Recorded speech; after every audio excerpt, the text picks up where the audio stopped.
اكو مؤامره على الفاو، نعم تعالوا وياي تعالوا الليله، خلي قلبك وياي وعقلك وياي، ولازم تساعدني لان انا مريض ودي احكي وياك. بالحسين الشهيد قوه علي جاي احكي. تعال تعال تعال.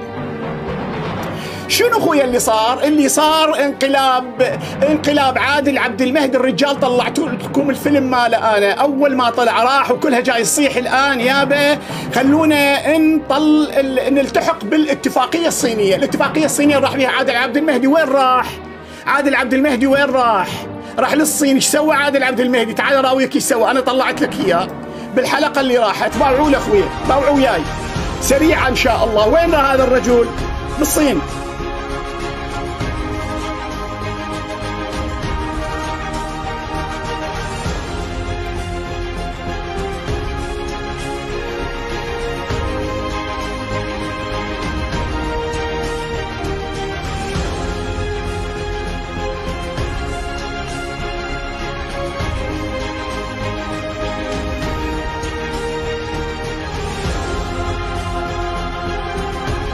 هذا منو اللي وياه؟ خلاص بس هاي اطلع اللقطه حتى ابدي بها. هذا منو هذا؟ هذا الرجل هو وزير النقل اللي هو عبد الله العيبي، اعتقد عبد الله العيبي، نعم، اللي كان وياه. ايش سوى عبد الله العيبي؟ سوى لجنه للالتحاق العراق بطريق الحرير.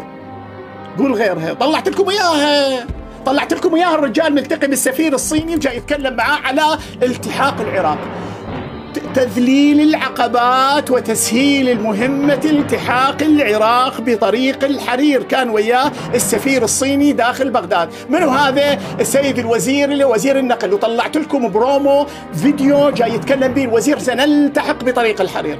مضبوط الكلام؟ اوكي زين. من صار الانقلاب مال الكاظمي واطاحوا بالسيد عادل عبد المهدي، اطاحوا به هذا الرجل. اوكي منو اطاح به؟ اقف، لا تروح منا، تعال ابقى وياي، باعوا لي احملها برقابكم. كل شريف يسمعني خليه يتحمل مسؤوليته. منو اطاح بيه؟ اللي اطاح بيه طرفين اللي هم منظمه بدر والتيار الصدري. اثنين، نعم اثنين، طلعتها انا وحكيت عنها في لحظتها وفي وقتها. شنو يعني اللي سووا؟ واستبعدوا كل الكادر اللي سواه هذا الرجل عبد الله العيبي، نقلوا لي السكك. اعطوا مدير الموانئ هذا الوزير النقل البدري، اعطى السيد ولا سيد ولا بطيخ هذا الفرطوسي، اعطوه صلاحيات وزير يوقع عليها. اعطوه صلاحيات شنو؟ سمعني خل اسمع. وزير من حقه. ليش اعطوه صلاحيات وزير؟ حتى تكتمل المهمه اغاتي، حتى كل واحد ماخذ حصته. هذا اللي شفتوه ابو صماخ نور المظفر هو اللي طبخه. ليش نور المظفر؟ لانه بالفاو. نور المظفر هو اللي مسيطر على منصه الحاويات. نور المظفر عنده بحدود 300 مليون دولار صفقه واحده بس هو، والبقيه كل واحد اخذ حصته. شو شيخ المجاهدين ما يدري، والشيخ هذا الشيخ ما ادري وصلوا له قالوا له ما يدري. فهمت اخويا شلون؟ اوكي خوش تعالوا يا تعال خليني اراويك شغله كلش مهمه. يلا من رخصه السيد العادل عبد المهدي، تعالوا وياي. يمتى صارت هاي؟ بدات بحمله شعواء لضربنا، احنا كنا نقاتل من اجل ما نخلي هاي تمر. هسه بعض الاخوه اللي جو التحقوا بينا الان ما كانوا يدرون شكو بعد 2020 احنا كنا نقاتل من اجل ان نوقف صفقه الفساد هذه. باوعوا. فاللي راح منه لجنه من مجلس النواب لدعم الوزير والفرطوسي، اثنيناتهم، وكانوا موجودين بالوزاره، اثنينهم، واللجنه وصلت الوزاره. خل اذكركم بها، اللي شايفها واللي ما شايفها خلي يشوفها وياي. وانا طلعتها اكثر مره بس ادعي تذكيركم بها لان ما وراها راح اراويكم شنو الجسم. بالمناسبه راح افتح التليفون بعد ما اخلص هاي الليله وياكم، وقت ما اتعب اقول لكم في مالي. يلا اخوي تعالوا يا تعال قرار يحتاج لرجالاتهم. هذا منو هذا ابو رجالاتهم؟ فوق وخر شوي عني. هذا منو هذا اسمه علاء الربيعي من سائرون اللي قادوها ثلاثه، اللي هم نفسهم اللي دعموا الكاظمي. ولكم والله العظيم انتم جاي تروحون بالرجلين عراقيين وحق كتاب الله. اذا ما بيكم زلم تدافع عن حقكم وتوقف، شو اسوي لكم بعد انا؟ شو اسوي لكم؟ مو صحيح كلامي لو غلطان انا. اذا ماكو رجال تنزل الى الشارع وتطالب بحقها وتخوف هؤلاء، تصير معادل موضوعي للضغط الامريكي. اكو ضغط شعبي عراقي، دول يدافعون عن حقهم وعن حق اولادهم. شو تقول بهاي؟ هذا من هم ثلاثه قلنا، اللي هو التيار الصدري وجماعه الحكمه وجماعه البدر. اوكي ثلاثه. هذا علاء الركابي، علاء الربيعي، هذا أول واحد. أبو منو هو اللي يتكلم عن سائرون. تفضل. كل المواصفات عندك شيخ ووزير والقرار عندك. وصلوا إلى وزارة النقل لدعم الوزير. طبعا ذول الثلاثة هم الأصل، البقية ديكور، وراح أقول لك ليش ديكور. هذول الثلاثة هم أصل المشروع اللي جاي يحكون به من تحت أقدام هؤلاء. مو جاي أقول لكم والله العظيم يا جماعة الخير هذا طريق الحرير وحق الله طريق الغمان وطريق الشروقية، طريق معفر بالدم، طريق يقطر دم من دماء الشهداء الراحة واللي ذوبوهم بالتيزاب وشهداء الحشد الشعبي وشهداء طاحة المفخخات.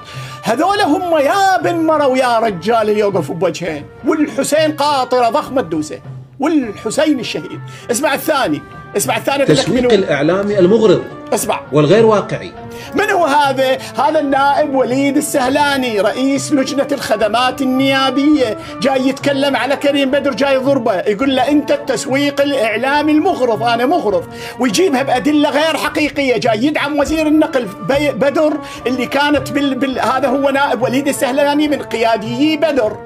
من هو النائب وليد السهلاني؟ الوزير اللي هو محسن السعداوي الجديد بحيبس مدري شو اسمه، هو الوزير هذا الجديد هسه اللي موجود، هذا كان ويا نائب. هذول هم الجروب اللي موجودين. حتى تعرف اللعبه شلون راح اعطيك اياها كلها، راح اعطيك اياها كلش بالصوره الواضحه. يوميا تكتشف واضيف عليها، يوميا اكتشف لعبه واجيبها اخليها عليها. افهم اغاتي. منو هذا؟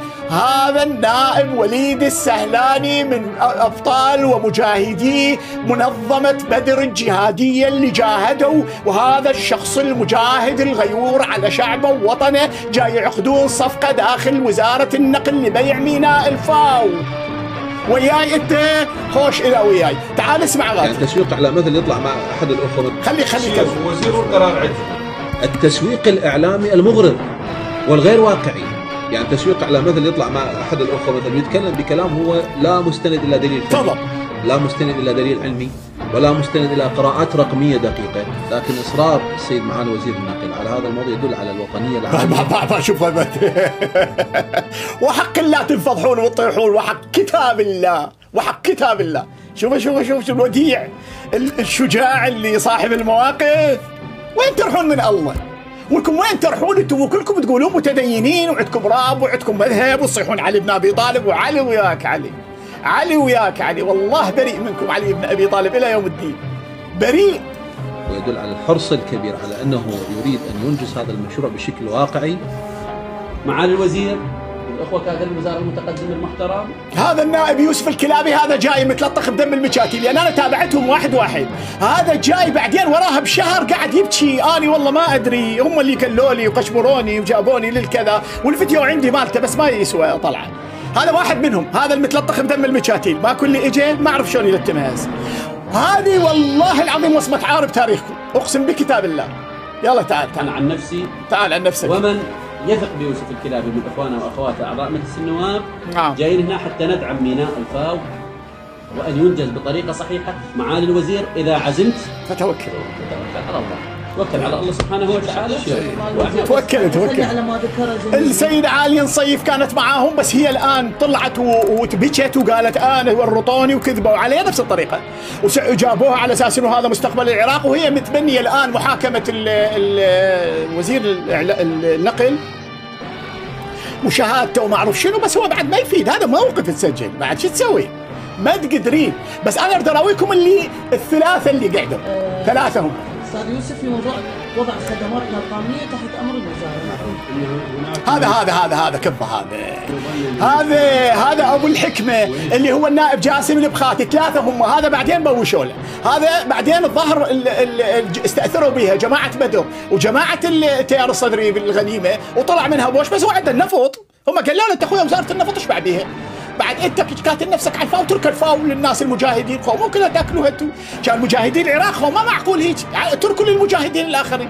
فهيك الظاهر صارت الصفقه، انه المجاهدين عليهم انه يعني كل ما نوجد جهادا، فالجهاد اللي له علاقه بالحكمه وسيد عمار خو جهاد ثقيل يحتاج نفط، فيشرب نفط.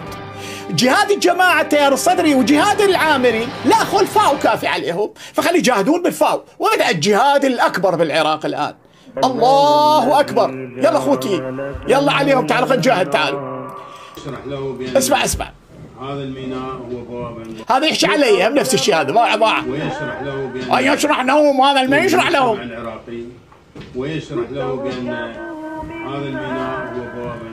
زين انا كنت اشرح لهم هذا المواد، اشرح لهم تخن بيها، هسه شو تقول بشرحي يعني صحيح لو لا؟ زين هذا الكلام انت بالسمع ما تطلع وتقدر تسجل لك فيديو تقول اني اتوب الى الله والى الشعب العراقي مما هذا الجريمه اللي اقترفناها. زين ما تطلعون انتم تعتذرون للشعب العراقي وتقولوا يا عراقيين هذا اللي صار بكم ترى والله ما صاير. اقسم بكتاب الله ما صاير، ليش بويا هيك تسوون بينا؟ يا المجاهدين انتم، مو انت تدري ايش سويت بالجهاد مالك؟ انت تدري ايش سويتوا بالمجتمع؟ انت تعرف ايش سويتوا بالارضيه مالتكم والشعب اللي وراك هذا اللي يشوفك رمز من رموز الجهاد، معناها لعن ابو الجهاد هذا معناها من يجي يقول لك هو هذول يعني انت هم بكت فلوسه وهدمت مذهبه ودينه. يعني زين انت ما تخاف من الله، زين انتم ما تتوقعون ان الله يحاسبكم؟ مو الله سبحانه وتعالى قد يخليكم تتحركون الان الى لحظه والله العظيم راح تصيرون مزق. اقسم بكتاب الله. شوف انا حكيت في الشغله ما طلعت صحيحه، هسه انا ما ادعي انه انا معصوم من الحكي، لكنه استقراء للامور واضحه ابويا كلش واضحه. يلا اخويا يلا مشينا حتى ما اتاخر عليكم، صارت نص ساعه كافي بعد هذا. يلا امشونا هسه طلعت لكم اياه. اذا اغاتي من انتم هذا امامكم تم بيع الفاو وسيطرت على الفاو لجنه اقتصاديه تابعه الى التيار الصدري. هذه اللجنه اللي هي سلموها شيخ المجاهدين والاخوه اللي هم بفيلق بدر وحميد الغزي، ذول الاسماء كلش نبوها براسكم، فهمتوا؟ لان الحاكي القضيه الان مال هذا نور المظفر حميد الغزي اللي هو طلع، واعتقد هو ما متاكد من المعلومه، اللي هو وشى بي قال لهم كظوه حتى ما اريد اقول كلمه شويه كبيره عليكم على الناس، اقول لكم لا تنخدعون هذا الطعم حتى يلبسوها براسه حتى تقعد تتوس بالشارع وعلي وياك علي، احنا قدرنا نلزمه علي وياك علي بن ابي طالب بعيد عن هذا الموضوع اغاتي انتم. علي يراد لناس لها علاقه بالعلويه هاي وشجاعته وقوته وكذا.